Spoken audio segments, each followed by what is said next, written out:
Okay, Assalamualaikum and good evening everyone.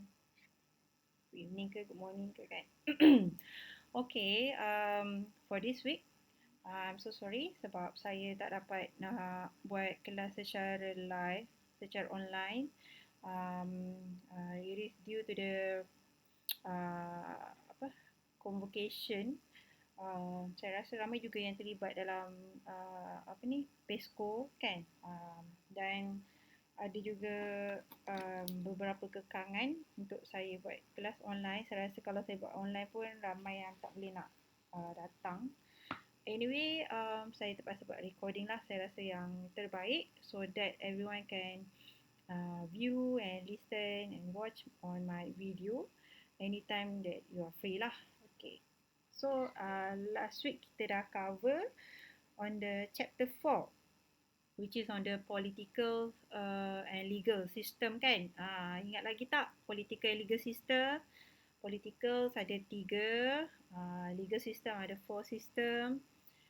And then kita belajar tentang all the political risks, all the legal risks. Okay, so and also what are the action can be taken by the foreign firm kalau ada berlakunya country risk. Okay, so for this week, okay, kita nak masuk chapter 5, which is on the government intervention and regional economic integration. Okay, on the government intervention and regional economic integration ni, it's all about the government restriction ataupun government punya campur tangan kerajaan ke atas aktiviti especially ekonomi lah dalam sebuah negara. Okay, they have their own reason lah. Okay, kena ada government intervention to ensure the stability, the safety, the security of that country. And then kita akan belajar juga tentang regional economic integration. Regional economic integration ni adalah kesatuan, dalam bahasa Melayunya kesatuan negara-negara that specifically focus on the economic development within the country. Jadi mereka untuk regional economic integration ni, country tu dia akan bersatu untuk kurangkan the trade restriction among them and also to stimulate growth, especially on the economic within the each member. Okay, so kita akan tengok one by one. Okay, the learning objective is to understand the nature of government intervention and know the instrument of government intervention. Okay, there are many type of government intervention. Ada offensive, defensive, restriction. Okay, kejap lagi kita akan tengok one by one. And then explain the evolution and consequences of government trade intervention. Describe how firm can respond to government trade intervention. And then this is the first part lah, the first part on the government intervention. And then kita akan tengok on the second part, which is on the regional integration, that include understanding the regional integration and economic blocks, and then identify the leading economic blocks, and also understand and explain the advantages and implication of having a regional integration. Okay, first thing is on the first part is on the government intervention. Alright, governments intervene in trade and investment to achieve political, social, or economic objective. Okay, government impose trade and investment barriers that benefit interest groups such as domestic firms, industries, and labor unions. Government intervention alter the competitive landscape by hindering or helping the ability of firms to compete internationally. Government intervention is an important dimension of country risk. Okay. So kalau tengok dekat sini, dia punya definition of government intervention ni memang ada campur tangan kerajaan, okay, untuk memastikan dari segi politikal, dari segi sosial, dari segi ekonomi dia, untuk memelihara sesebuah negara itulah. And then government pun terpaksa campur tangan disebabkan oleh nak protect certain group, okay, such as domestic firm, okay, syarikat-syarikat tempatan, industri and labor union, okay. Dan juga kerajaan terpaksa campur tangan disebabkan oleh nak bagi persaingan yang sihat lah di antara local firm dan juga international firm. Okay. Alright, kita tengok under government intervention kita ada protectionism. So what is protectionism? Protectionism is a national economic policy that restrict free trade. Okay, usually intended to raise revenue or protect domestic industry from foreign competition. Okay, so antara elemen yang digunakan by government in order to protect dia punya economic, political and social, okay, mereka menggunakan protectionism. Alright, so dalam protectionism ni ada pelbagai jenis restriction ataupun pelbagai jenis sekatan-sekatan yang government akan buat, okay, akan implement terhadap foreign firm. Okay, dan kita ada custom. Okay, ataupun dalam bahasa Melayunya custom lah. Macam apa, kita punya dekat Malaysia kita ada Suruhanjaya Custom. Okay, so custom ni biasanya dia akan jaga dekat checkpoint lah. Okay, the checkpoint at national port of entry where official inspect imported goods and levy tariff.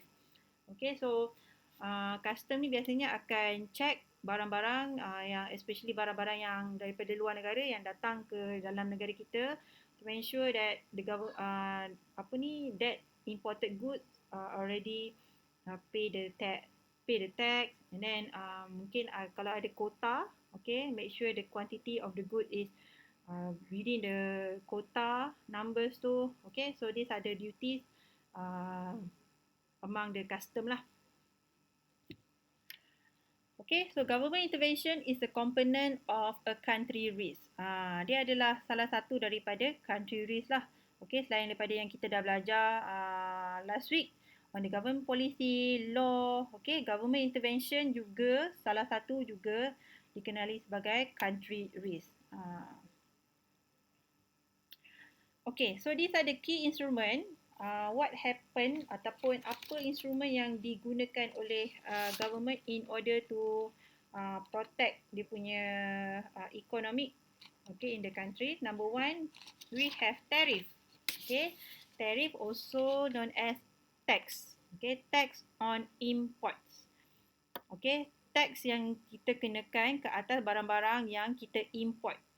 Okay, contohnya citrus, textile, benda-benda yang kita import lah, import daripada luar, biasanya akan dikenakan tarif ataupun tax. Okay, so tax ni juga adalah revenue sources for the government. Okay, selain daripada tarif, okay, government also using the non-tariff trade barrier. Non-tariff trade barrier ni adalah selain daripada tax. Okay, selain daripada tax, apa yang government gunakan? Okay, they are having government policy. Okay, so when we said about government policy, possibly the government will implement a strict government policy for certain industry or for a certain country, and also they will implement regulation or procedures that impede trades. Okay, jadi macam yang saya dah mention last week, kan ada sanction, embargoes, okay, these are the example of non-tariff trade barrier yang mana adanya berlakunya sekatan sekatan untuk kita trade with other countries. Alright, so contohnya macam government policy, regulation, procedures, sanction, embargoes, these are also known as non-tariff trade barriers. Okay, and also quota. Okay, quota pun sama, dia actually quota ni di bawah non-tariff trade barrier. Okay, quota ni apa? Quota ni adalah quantitative restriction on import of a specific product. Maknanya dia buat limitation on number ataupun limitation of quantity. Okay, quantity of a product that can be imported into one country. Okay, so contoh kat sini, quantitative restriction on import of a specific product. For example, import of Japanese car. Okay, so maknanya ada certain country, okay, mengenakan quota ke atas Japanese car, mungkin dia nak protect cars yang ada dekat dalam negara dia, maknanya tak boleh nak import terlampau banyak sangat number of Japanese car lah. Alright. And also ada juga in term of the investment barriers, which is rules or laws that hinder foreign direct investment. For example, Mexico restriction in its oil industry. Okay, so selain daripada trade barrier, ada juga barrier in term of the investment barriers. Okay, kalau trade tu in term of the export and import lah. Kalau investment barrier tu in term of the foreign direct investment. Okay. Okay, ni example of protectionism. Ini the case of the US steel industry. Okay, this is happened in the early of 2000, whereas the US government imposed tariff on imports of foreign steel to protect US steel manufacturers from foreign competition. So maknanya waktu awal-awal tahun 2000, kerajaan US dia mengenakan tarif ke atas foreign steel. Foreign steel ni besi yang import daripada luar negara lah.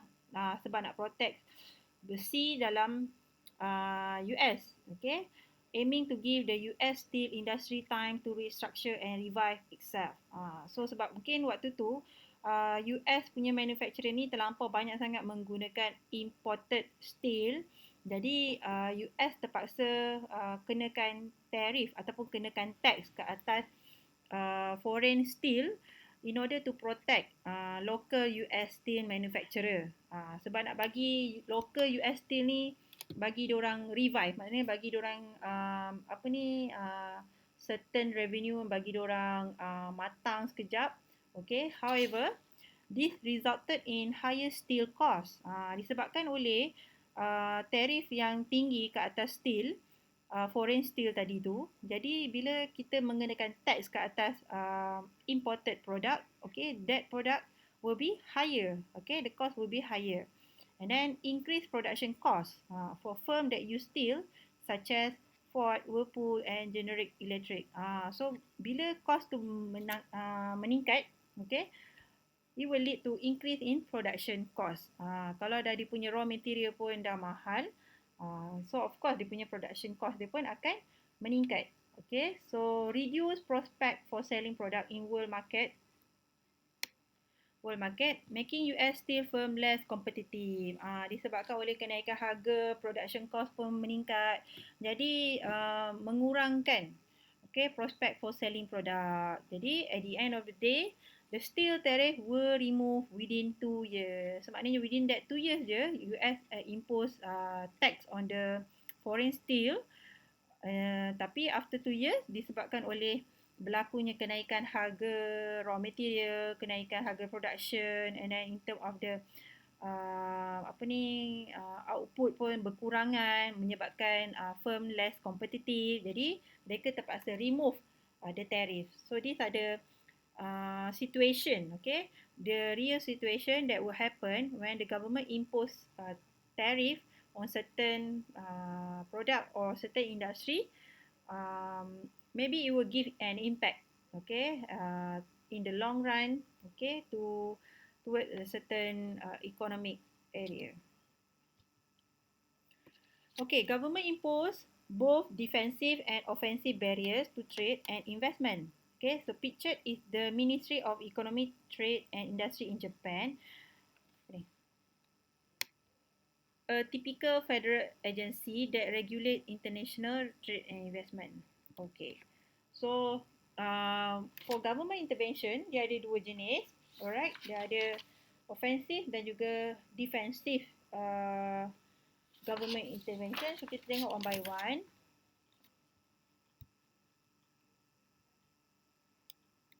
Okay. Okay, these are the consequences of protectionism. Okay, apa kesan dia lah kalau government implement the protectionism? Okay, number 1, reduce supply of goods to buyers. Macam mana boleh jadi macam tu? Macam mana bila kerajaan buat protectionism? Okay, protectionism ni dia buat macam mana? Dia buat macam tadilah. Dia kenakan tax kat atas imported goods, dia mengenakan quota, okay, ataupun dia mengenakan strict procedure, strict regulation. Okay, so at the end of the day, foreign firm, okay, akan reluctant lah to come to trade to our country. So bila foreign firm reluctant to trade with our country, it will reduce supply of goods to buyers. Okay, sebab bila kita menggalakkan trade, maknanya kita bagi insentif kepada trading companies, especially to the foreign firm, kita akan banyak dapat supply. Maknanya dapat banyak pilihan lah.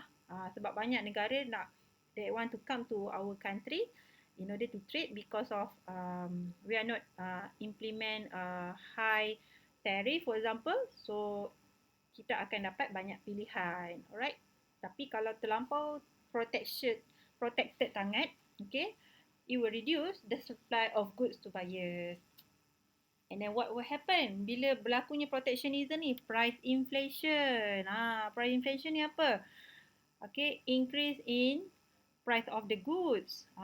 So bila reduce supply, okay, maknanya supply barang dekat market berkurangan, jadi harga barang akan meningkat disebabkan oleh kekurangan supply.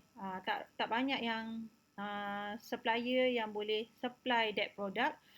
So permintaan tinggi, jadi harga barang pun akan meningkat. So that's why akan terjadinya price inflation. Okay, and then reduce variety, fewer choices available to buyers. Of course lah, they are related lah ni. Bila dah berkurangan, supply pun dah kurang, harga meningkat. So it will reduce the variety, fewer choices, tak banyak choices lah sebabnya tak banyak company yang akan datang supply goods kepada negara kita. So that's why kita kekurangan in terms of the variety lah choices. Okay, and then reduce industrial competitiveness. Okay, jadi sebabkan ada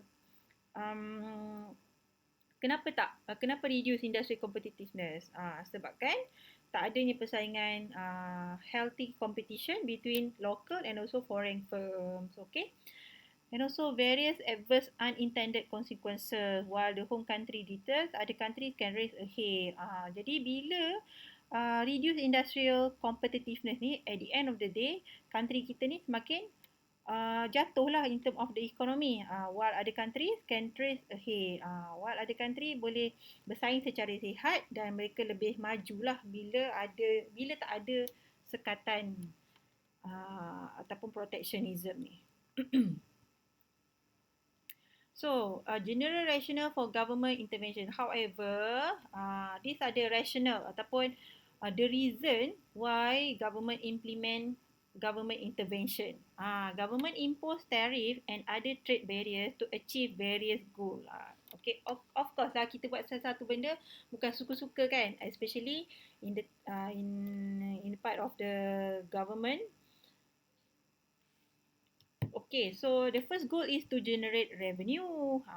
Okay, so by imposing tariff, okay, the government can get revenue from the tariff, amount of the tariff. Okay, tariff are an important source of government revenue in many developing economies. So daripada tariff tu juga memberikan sumber pendapatan lah kepada government. And then number two, the second goal is to ensure citizen safety, security and welfare. For example, government pass law to prevent importation of harmful products such as contaminated food. Okay, this one antara sebab kenapa berlakunya government intervention, kenapa government impose tariff on certain product, it is due to they want to ensure the citizen safety, security and welfare. Mungkin produk tu mungkin membahayakan kesihatan. Contoh macam rokok lah for example kan. Rokok memang dikenakan tax yang tinggi disebabkan oleh rokok ni tak memberi kebaikan pun kepada dia punya citizen kan. So that's why lah dia kenakan tax ke atas syarikat yang membekalkan rokok. Okay. Tapi yang ni contoh contaminated food ni contohnya macam barang-barang yang dah tercemar lah. Okay. And then another reason why government pursue government intervention is because they want to pursue economic, political or social objective. Example, intervention can promote domestic job growth. Disebabkan oleh adanya diorang punya alasan tersendiri, iaitu nak protect ekonomi, protect political ataupun social, especially nak protect domestic job growth. Mungkin berlakunya competition between foreign and also domestic firm ataupun between foreign workers and also domestic workers, whereby maybe kalau tak adanya government intervention, nanti kebanyakan foreign workers akan monopoli the job growth kan. So that's why dia terpaksa buat tarif, okay, so that dia akan promote lah domestic job growth, right? And then to serve company and industrial interest, government intervention can help stimulate development of domestic industry. Okay, so kalau nak kita nak protect the domestic industry and more on the defensive rationale. Okay, protection of the national economy. Weak or young economies sometimes need protection from foreign competitors. For example, India imposed barriers to shield its huge agricultural sector, which employs millions. Okay, so kat sini protection of the national economy. Kita nak mungkin government terpaksa buat intervention ataupun campur tangan ataupun terpaksa impose tarif untuk protect ekonomi yang masih baharu. Contohnya macam dekat India, diorang memang jaga diorang punya agricultural sector, maknanya nak menggalakkan local agricultural. So dia terpaksa impose barriers lah ke atas imported agricultural product. Okay, sebab agricultural sector in India employs millions of citizens. Jadi dia dalam masa yang sama dianya memberi impact kepada local workers lah in India. Okay, so that's why dia nak protect the weak or young economy yang need protection. And also protection of an infant industry. Infant industry ni maknanya industri yang barulah untuk sesebuah negara tu. Contohnya macam kalau contoh, tak tahulah, bagi saya kita selalu labelkan automobile industry as an infant industry sebab kita punya automobile industry masih lagi belum dapat saya nak cakap dia tak boleh lagi nak compete, okay,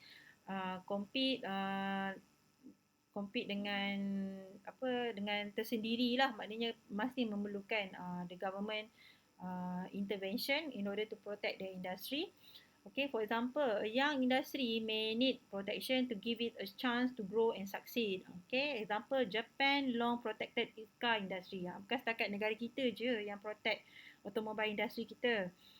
Japan pun sama, dia juga protect dia punya car industry. Walaupun car industry dia dah lama, tapi still dia anggap that is as an infant industry. And then in terms of the national security, US prohibit export of plutonium and similar product to North Korea. Yang ni pun satu hal juga ni. Okay.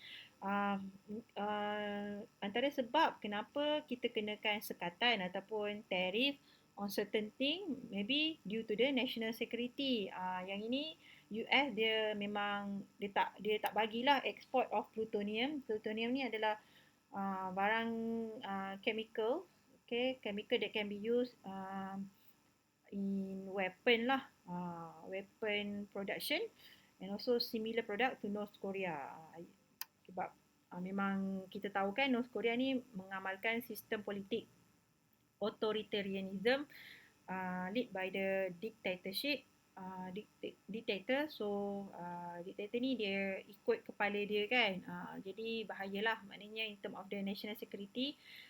That's why US dia stop export plutonium kepada North Korea.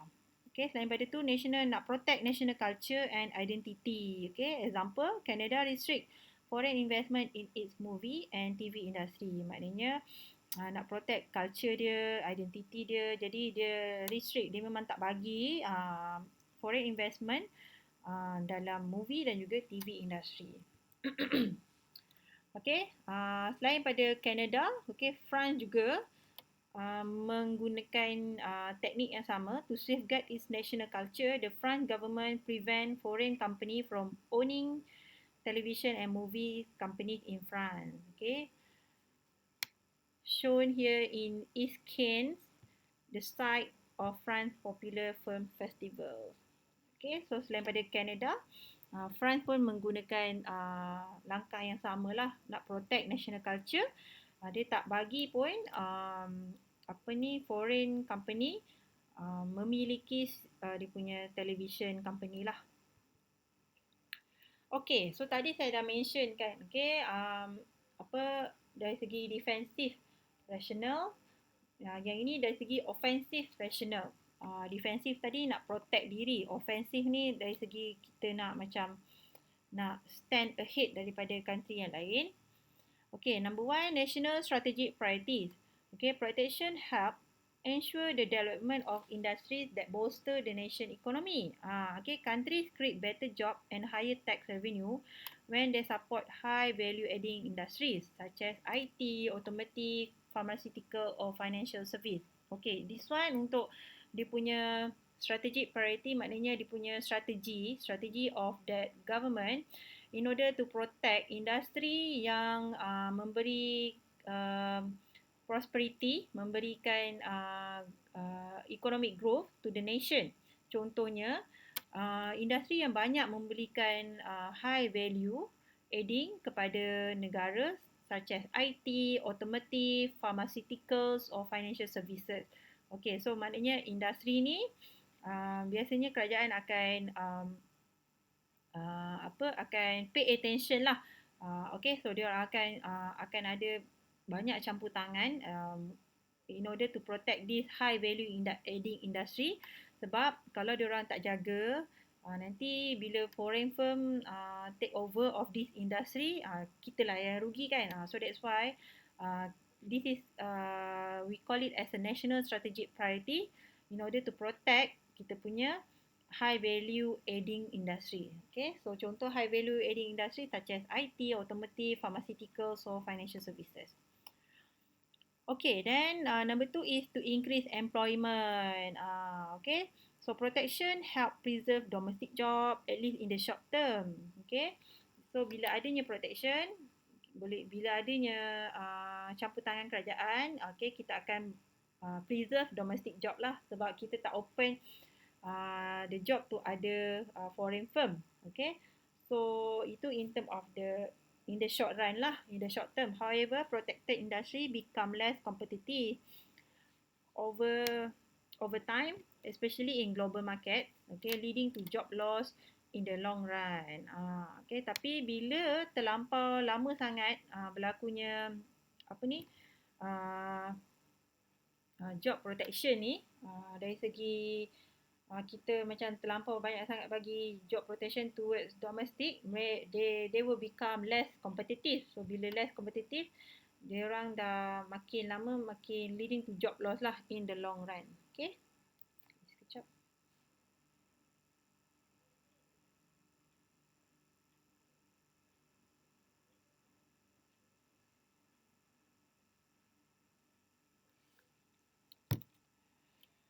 Okay, so these are the type and effects of government intervention. Okay, the first one is tariff. Macam yang kita dah mention tadi, tariff, macam yang saya dah mention tadi, tariff is a tax imposed on imported product.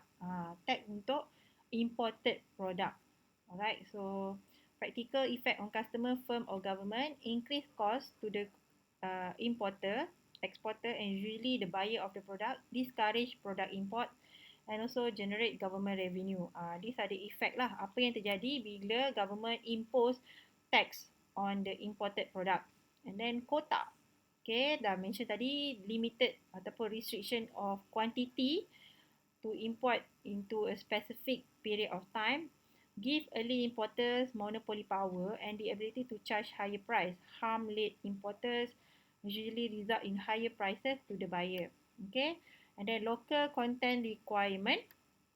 Okay, yang ini local content requirement ni maknanya requirement that firm include a minimum percent of locally sourced input in the production of given product or services. So maknanya local content requirement ni maknanya kita tak kenakan dia tax, tapi kita wajibkan dia untuk menggunakan local requirement. Local requirement maknanya menggunakan sumber daripada dalam negara ataupun menggunakan pekerja daripada local local worker ataupun menggunakan kepakaran daripada local, itu yang dimasukkan dengan local content requirement. And then ada regulation and technical standard, okay, which is ada safety, health or technical regulation, labeling requirement, okay, may hinder the entry of imported product and reduce the quantity of available product, resulting in high cost to importers and buyers. Okay, yang ni maknanya kita impose strict regulation lah and technical standard. And then another type of government intervention, administrative and bureaucratic procedures, very complex procedures or requirement imposed on importers or foreign investor that hinder trade and investment. Sometimes bila kita kenakan tax ni nampak sangat direct kan, tapi kita cakap kita tak kenakan tax, tapi sebenarnya in term of the administrative procedure ataupun bureaucratic procedure tu, it takes a longer time. So at the same time menyebabkan foreign firm kurang berminat lah untuk datang trade to our countries. Okay, and then FDI ownership restriction. Okay, rules that limit the ability of foreign firm to invest in certain industry or acquire local firm. Yang ni in term of the ownership restriction maknanya kalau ada investment from foreign firm, okay, mengatakan bahawa the owner of the foreign firm must be within local firm. So itu in term of the FDI and ownership restriction. Okay, ada juga subsidi. Subsidi you all pun selalu dengar kan, subsidi, bantuan kerajaan, okay, financing or other resources that a government grants to a firm or group of firm to ensure their survival or success. So biasanya kerajaan bagi subsidi towards commodity product, contohnya macam tepung, gula, minyak masak, ayam, telur. These are the commodity that within the control of the government, okay, supaya tak berlakunya kenaikan harga yang tinggi lah. So that's why government bagi subsidi towards certain industry. Okay, example ataupun contoh untuk import tariff. So kalau tengok kat sini, highest tariff for agricultural product is India. Okay, India dia memang impose high tariff in term of the agricultural product, macam yang saya dah cerita tadi, sebab India dia nak protect dia punya agricultural industry, yang mana dalam agricultural industry dia terdapat banyak lokal yang bekerja di bawah agricultural industry lah.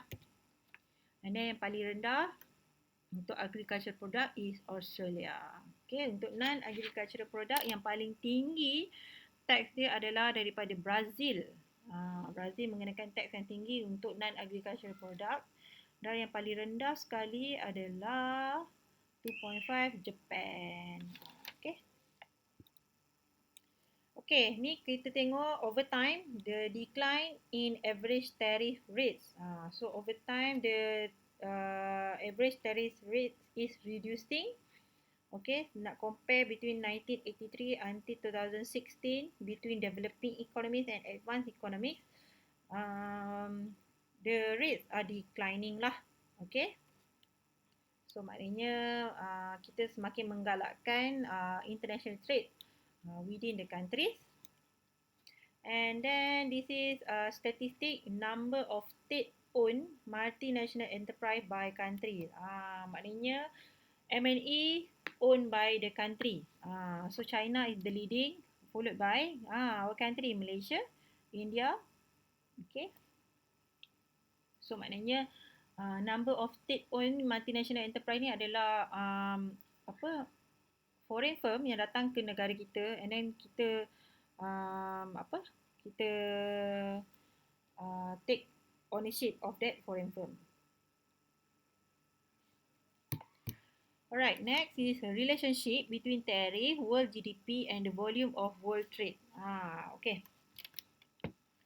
So kalau tengok dekat sini, these are the average world tariff. Okay, so kalau you tengok semakin tinggi tarif tu, okay, dia punya GDP dia pun rendah. Okay, tapi bila tarif dia semakin rendah, okay, semakin berkurangan dia punya tax dia, GDP dia semakin meningkat. Jadi relationship dia dekat situlah. Okay. Okay, subsidy. Subsidy are government grant, monetary or other resources to firm intended to ensure their survival or success by facilitating production at reduced price or encouraging export. Grant include cash, tax break, infrastructure construction or government contract at inflated prices. Biasanya kita selalu tengok dengar subsidi-subsidi ni kan waktu pembentangan bajet kan, belanjawan, kita tengok banyak subsidi been given for certain people, contohnya subsidi kepada certain workers, certain industry. So itu bantuan kerajaan lah untuk control the price of the good, okay, ataupun to ensure their survival.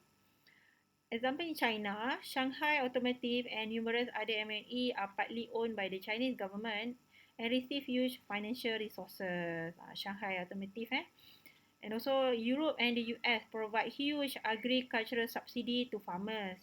Okay, EU subsidies represent 40% of the EU budget. Yang ni banyak dia bagi subsidi kepada agricultural industry dia about 40% of the EU budget.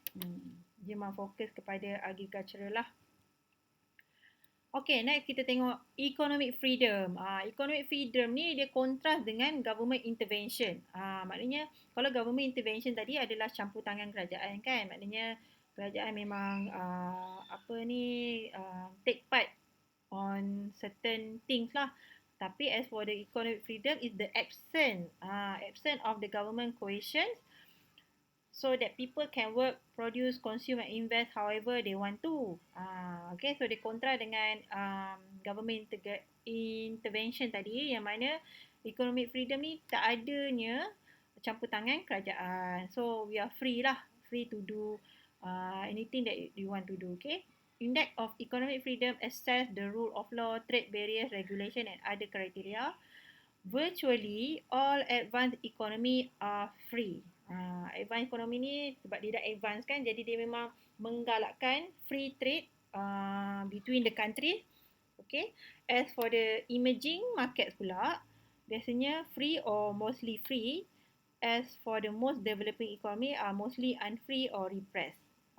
So these are the different lah between economy. Kalau advanced economy biasanya dia buat free ataupun free trade. Okay, emerging market free or mostly free. As for most developing economy, mostly unfree. Economic freedom flourish with appropriate of intervention. Too much regulation harms the economy. Okay. So bila too much intervention, macam menyukarkanlah foreign firm untuk datang ke negara kita untuk trade. Jadi it will harms the economy. Okay, countries rank by ease of doing business. So kalau tengok kat sini, ease of doing business rank yang hijau kali hijau the easiest 80 to 100%. Maknanya senang lah nak business dekat dalam negara tu. Contoh yang hijau kita ada Australia, Russia and the European countries, Canada, US. Okay. And then second rank moderate, easy, 60 until 79%. Kita ada Malaysia, Singapore, Asian country lah. Asian countries, lepas tu mungkin kat sini ada Mexico, okay, ada Colombia, Peru. Okay, and then yang paling hardest sekali, yang kali merah ni, mostly dekat African countries lah. African countries and some in the uh, Middle East countries, disebabkan oleh risiko politik tu. Okay. So how firms can respond to government intervention? Okay.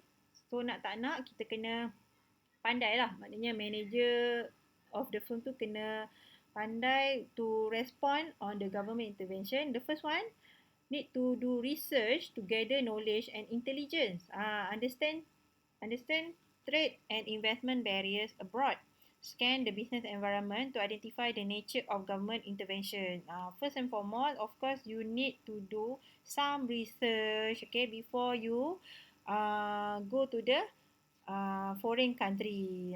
Sebab bila kita nak pergi, when we want to do the international business, of course, we need to choose a country that is favorable to our business type. Okay, so kena buat research dululah. Okay, untuk mengelakkan restriction ataupun government intervention. Okay, and then choose the most appropriate entry strategy. So untuk entry strategy ni ada macam-macam. Okay, macam yang saya dah explain dalam chapter 1, entry strategy kita ada export, import, licensing, franchising, foreign direct investment, international investment, portfolio investment, strategic alliances, joint venture.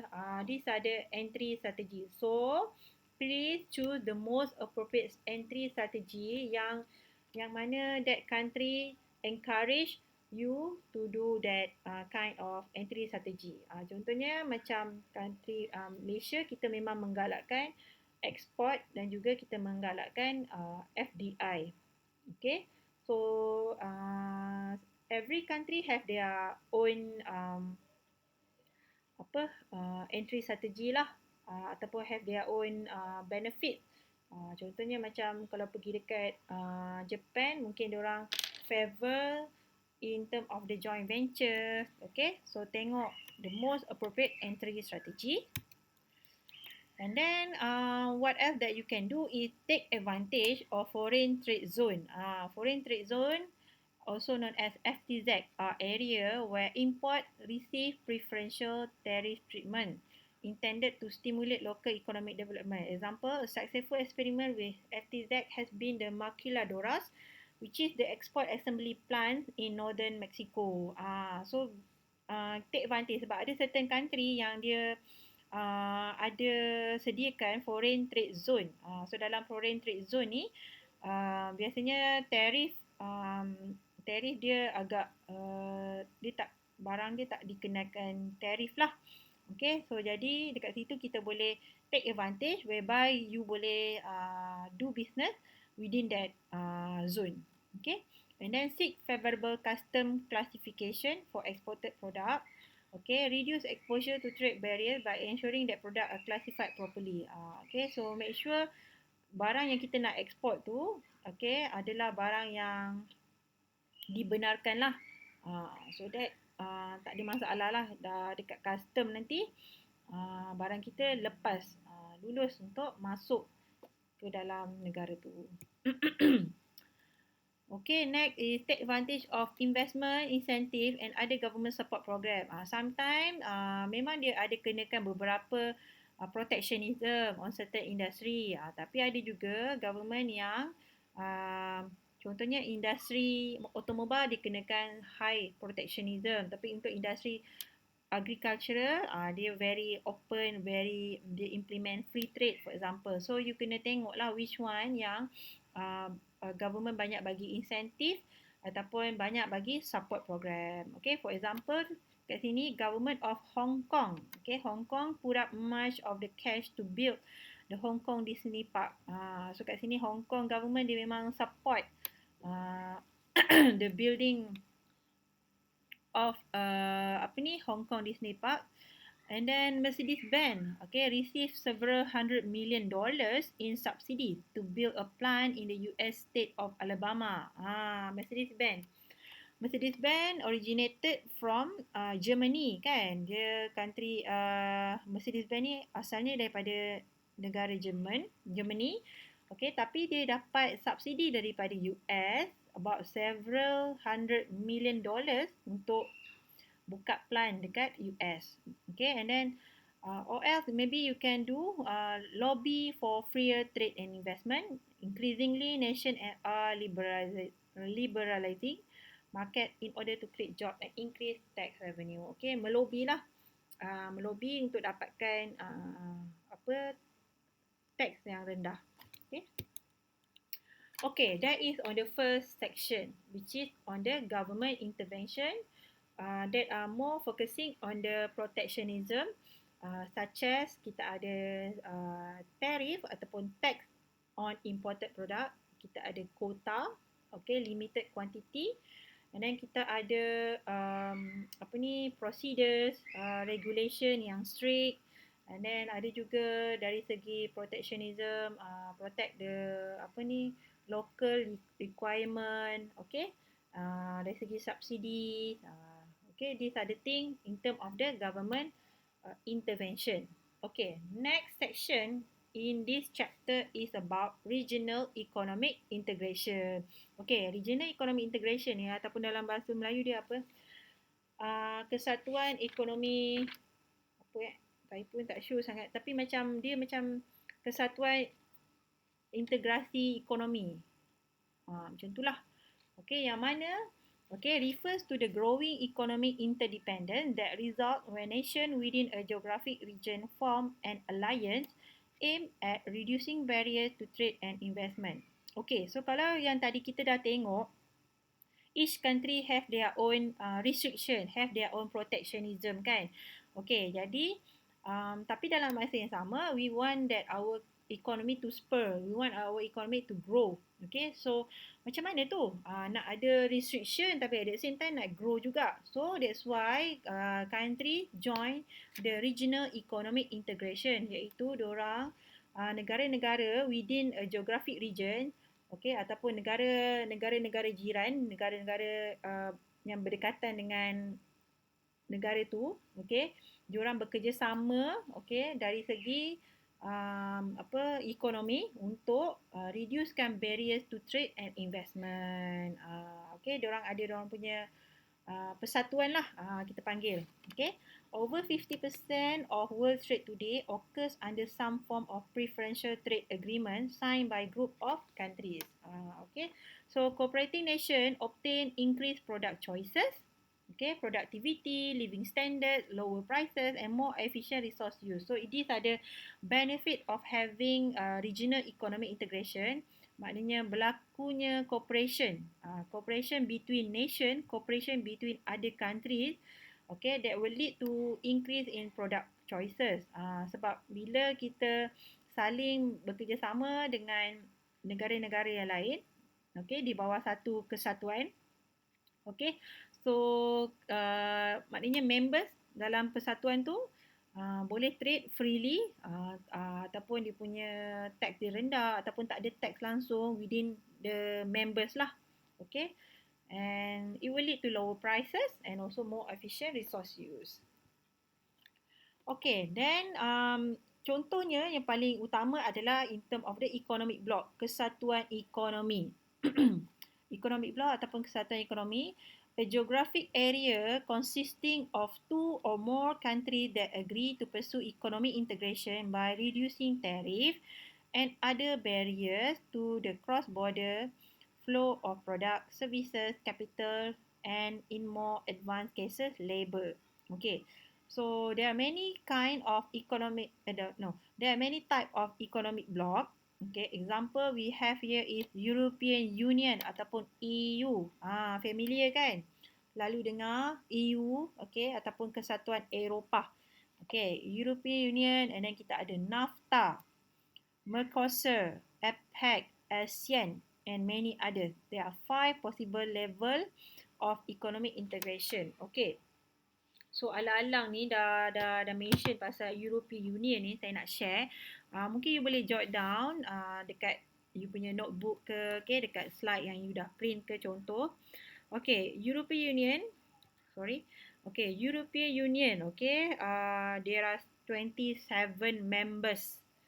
Okay, Ada 27 members of European Union. Okay, first thing saya nak explain on the European Union. So, who are the European Union members?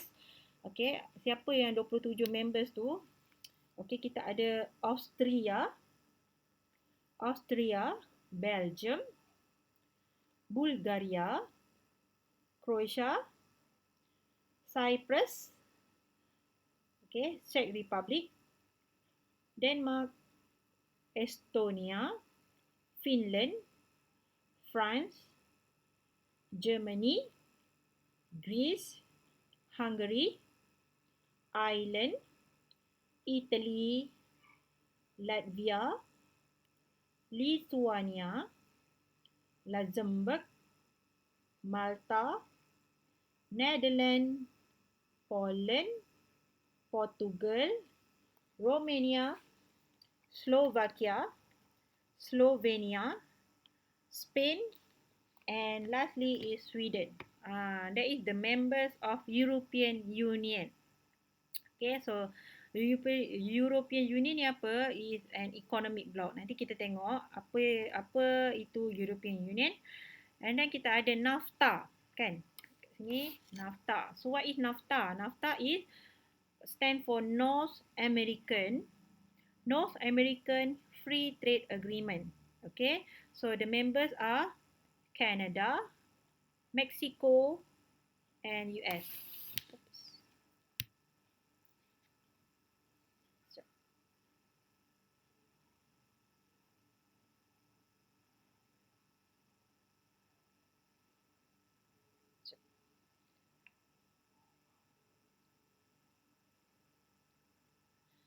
Dia tengah record. Okay, man. Okay, sorry I have been called. Alright, apa tadi? NAFTA kan?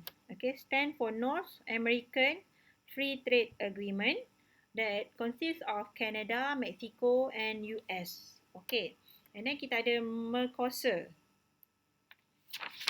Okay, Mercosur ni, sekejap. Okay, Mercosur ni dia adalah akronim daripada Spanish language. Saya tak sure. Tapi it's actually South American. Okay, South American Regional Economic Integration. Okay, Mercosur. Mercosur ni adalah mana saya punya ni? Okay, Mercosur South American Regional Economic Integration that consists of Argentina, Brazil, Paraguay and also Uruguay. Mercosur ada 4 country, Argentina, Brazil, Paraguay and also Uruguay. And then kita ada APEC. Okay, what is APEC? Okay, APEC is APEC ni Asia Pacific Economic Cooperation. Asia Pacific Economic Cooperation that consists of 21 members. Okay, so who are the APEC members? Kita ada Australia, Brunei, Canada, Chile, China, Hong Kong, Indonesia, Japan, Korea, Malaysia, Mexico, New Zealand, Papua New Guinea, Peru, Philippines, Russia, Singapore, Chinese Taipei or Taiwan, Thailand, US and Vietnam. These are the members of APEC, Asia Pacific Economic Cooperation. Okay, next kita nak tengok in term of ASEAN. ASEAN ni senang je kan, ASEAN, which is stand for Association of Southeast Asian Nation. Association of Southeast Asian Nation. Saya sebut lagi sekali berbelit-belit juga lidah ni. Association of Southeast Asian Nation. ASEAN, okay. That have 10 members. Okay, Brunei, Cambodia, Indonesia, Laos, Malaysia, Myanmar, Philippines, Singapore, Thailand and Vietnam. Okay. And then ada juga yang lain, nanti saya akan explain lagi. Alright. So, under economic bloc, there are 5 possible level of economic integration. Ada 5 level lah. Okay, kita tengok one by one. Okay, the first level here we have free trade area. Okay, we call it as a free trade area, the first level. Okay, so apa yang terjadi waktu free trade area ni? Okay, members agree. Members ni maknanya country lah. Country yang join cooperation tadi tu. The countries agree to eliminate tariff and non-tariff trade barriers with each other but maintain their own trade barriers with non-members countries. Maknanya under free trade area ni, di antara sesama ahli diorang, okay, diorang akan hapuskan tarif dan juga non-tarif trade barriers. Tapi untuk non-members, mereka masih maintain dia punya trade barriers dia. Okay, so contoh free trade area, contoh first level integration ni adalah NAFTA. NAFTA ni ingat tak tadi yang saya mention tadi? North America Free Trade Agreement, okay, between Canada, Mexico and US. And then kita ada EFTA. EFTA ni apa pula? EFTA stand for European Free Trade Association. European Free Trade Association that consists of 4 countries: Iceland, Liechtenstein, Norway and also Switzerland. That is under EFTA. And then kita ada ASEAN, macam yang saya dah mention tadi, ASEAN, 10 members. And also Australia and New Zealand Closer Economic Relation Agreement, CER. This one antara New Zealand dan juga Australia. Ini within the first level. The first level free trade area yang mana NAFTA, EFTA, ASEAN dan juga CER ni tadi, diorang maintain diorang tak ada tarif antara member, tapi untuk non-member diorang maintain trade barriers masing-masing. Contohnya macam kalau ASEAN, kalau kita nak trade among ASEAN country, tak ada tax yang kita kenakan. Tapi untuk Malaysia nak trade dengan contohnya non-ASEAN country macam trade dengan Italy ke kan, ada tax lah. Okay, itu contoh. Okay, second level kita ada custom union. So custom union ni dia macam free trade area juga, sama. Cuma penambahan dia, custom union ni dia ada common external tariff. Kalau tadi external tariff ni maksudnya tarif untuk non-members dia masing-masing kan. Maknanya dia orang menggunakan own trade barriers. Maknanya kalau Malaysia ada tax 15%, Singapura ada tax 7%, ikut masing-masing punya own trade barriers dengan non-members. Tapi custom union, dia antara dalam members, dia memang tak ada tarif lah, tak ada tax. Untuk non-members pula, dia ada common external tariff. Maknanya setiap member dekat dalam tu yang nak trade dengan non-members, diorang akan implement common external tariff. Maknanya tarif yang fixed, tarif yang sama. Contohnya Mercosur. Okay, Mercosur ni terdiri daripada Argentina, Brazil, Paraguay dan juga Uruguay. So Argentina, Brazil, Paraguay dan Uruguay ni, kalau diorang trade among diorang punya members ni, tak ada tarif. Tapi kalau diorang nak trade dengan non-members, 4 country ni menggunakan tarif yang sama, iaitu contoh sebanyak 20%. Okay, so 4 country ni menggunakan 20% ke atas semua country yang non-member. Itu maksud common external tariff. So dia bezalah dengan free trade area tadi. Kalau free trade area dia maintain own trade barriers. Untuk custom union pula dia sama. Okay. Rate untuk external tariff dia sama, common. Okay, example of Mercosur. Okay, Mercosur ni yang 4 negara tadi tu lah. Okay, Brazil, Argentina, Uruguay and also Paraguay. And then third level of regional integration is we call it as a common market. Okay, so common market dia adopt sama macam free trade area tambah custom union, cuma beza dia ada free movement of product, labor and capital within the members. Common market ni maknanya kalau tadi kita just maintain, kita just remove tax antara members, dan juga kita ada tax yang seragam untuk non-members. Okay, custom union. As for common market, dia remove tax antara members, dia ada tax yang seragam between non-members, dan juga dia ada free movement of products, labor and capital. Maknanya movement of product, labor and capital dalam tu boleh move freely tanpa ada sekatan. Tak perlu ada pasport ke, tak perlu nak ada visa ke. Itu under common market. Okay, so common market ni yang pernah involved with the common market is European Economic Community waktu 1992. Okay, dan level 4 untuk regional integration kita ada economic, and sometimes we call it as a monetary union. Maknanya economic union boleh, monetary union pun boleh. So apa yang terjadi dalam level keempat ni?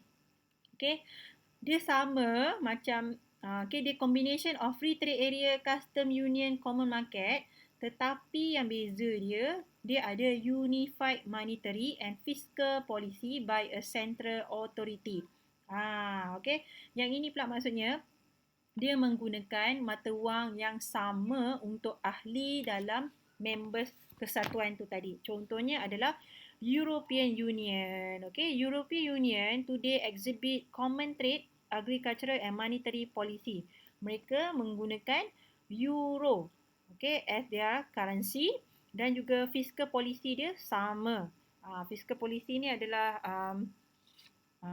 government support lah. Government punya expenditure to support the country. Okay, so yang berjaya mencapai tahap economic union ataupun monetary union ni adalah European Union.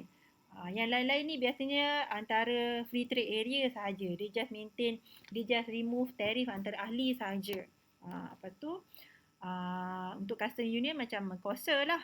Untuk common market European Union, okay, dan juga economic union pun kita boleh ambil contoh sebagai European Union sebab dia orang punya currency sendiri. Maknanya negara macam France, Germany, Italy tu semua menggunakan euro.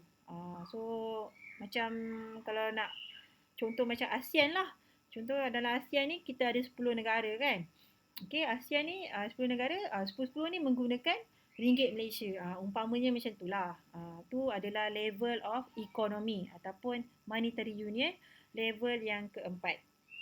Okay, last sekali political union. Yang last sekali, okay, yang ini adalah perfect unification of all policies by a common organisation, submission of all separate national institution. So remain an ideal yet to be achieved. Okay, political union ni so far belum ada lagi kesatuan negara yang dah sampai ke political union, yang mana di bawah political union ni dia memang bersatu in term of the politik lah. Maknanya tak silap saya Soviet Union lah. Soviet Union pernah mencapai political union at one time pada tahun bila sampai 1991 tak silap saya. Lepas tu Soviet Union jatuh. So bila Soviet Union jatuh, maka terpisahlah country dekat dalam Soviet Union tu. Maknanya di bawah political union, ianya diperintah oleh one political system. Country-country yang ada tu diperintah oleh one political system. Maknanya dia orang tak ada political system masing-masing lah. Dia unified. Okay, political system. So these are the 5 potential level of regional integration. So nanti you kena tahulah apa beza dia di antara kelima-lima peringkat, okay, level of regional integration, dan juga contoh-contohnya beserta ahlinya lah. Okay. Yang ini saya dah explain tadi. Okay, free trade area, simplest, most common. Okay, dia punya explanation of custom union. You boleh baca lah. Common market, economic union. Okay, dan kita tengok sikit the most active economic blocks. Yang paling aktif kita ada EU. Okay, EU di kawasan Europe lah. Lepas tu EFTA. Okay, yang ini Brazil, Uruguay, Paraguay, Argentina. Okay, dan ASEAN, APEC, CR. Okay, example of most active economic blocs. Okay, ni cerita pasal EU, full-fledged economic union. Okay, European today ada 27 members. Okay, sebelum ni ada 28 members disebabkan oleh Britain. Britain dia exit daripada ataupun UK exit daripada European Union pada tahun 2016. Okay, ni 2016 the United Kingdom voted to withdraw from the European Union. In the wake of Brexit. Brexit ni term untuk Britain exit lah. Okay, ataupun United Kingdom dia nak tarik diri daripada European Union. Okay, the UK may exit. The UK may exit from the EU altogether, or it may adopt an approach similar to Norway, which maintain free movement of goods, capital and workers with the EU, but is not an EU member and follow only selected EU regulation. So ni yang terjadi waktu 2016, yang mana UK, okay, dia rasminya lah. Saya rasa dia rasmi keluar daripada European Union is tahun 2018, 2018 ke 2019, macam tu. Okay, so even though UK dah keluar daripada European Union, but still dia punya movement of good dia masih free, dan juga ada certain rules lah yang dia masih follow EU regulation, sama macam Norway. Okay, so NAFTA, saya dah explain tadi, NAFTA consists of Canada, Mexico and the United States. Okay, lepas tu apa dia punya polisi dia. So ada Mercosur. Okay, ada economic bloc. Okay, ada CARICOM, ada CAN, ASEAN, APEC, SUR. Okay. Okay, why do nation pursue economic integration? Kenapa negara ni saling nak bekerjasama in term of economy? Okay, number one, of course, to expand dia punya market size. Okay, increase size of the marketplace for firm inside the economic bloc. Belgium has a population of just 10 million. Okay, EU has population nearly 500 million. So imagine lah kalau Belgium ni dia tak join in economic integration dengan negara lain, dia just ada 10 million je in term of the market size. Tapi bila dia join EU, dia boleh enjoy the 500 million of market size. Okay, lagi besar lah market size dia. And then buyer can access larger selection of goods. Achieve economy of scale and productivity. Saya ada mention kan dalam kelas sebelum ni, what is economy of scale, whereby we want to increase the production, okay, maximize the number of production to reduce the cost. Okay, so bigger market facilitate economy of scale. Internationalization inside the bloc help firm learn to compete outside the bloc. Okay, attract direct investment from outside the bloc. Okay, and also to acquire stronger defensive and political posture. So implication dia, internationalization by firm inside the economic bloc. Okay, so bila join regional economic ni, at the same time berlakunya internationalization by firm. Maknanya syarikat yang ada dekat dalam negara yang join economic bloc ni, at the same time dia boleh buat international business secara dengan lebih mudah lah. Okay, and then rationalization of operation by restructuring and consolidating company operation. Managers can develop strategy and value chain activity suited to the region as a whole, not just individual countries. Okay, so boleh serve to many countries lah, bukan setakat kita nak serve to one country, tapi kita boleh serve as a whole country. And then regional product and marketing strategy. Firms cut cost by standardizing product and services. Okay, and then internationalization by firm from outside the bloc. Because external trade barriers mainly affect exporting, many foreign firms prefer to enter a bloc through FDI. Okay, so disebabkan oleh bila kita nak export to that countries tu kena bayar tax yang tinggi. Jadi banyak firm yang datang secara FDI, secara investment, foreign direct investment. Okay, that's all for the chapter 5 for the topic of government intervention and regional economic integration. So in case kalau mana-mana term yang you tak faham, you can simply ask me lah. Alright, so I think that's all for the class for today. Thank you.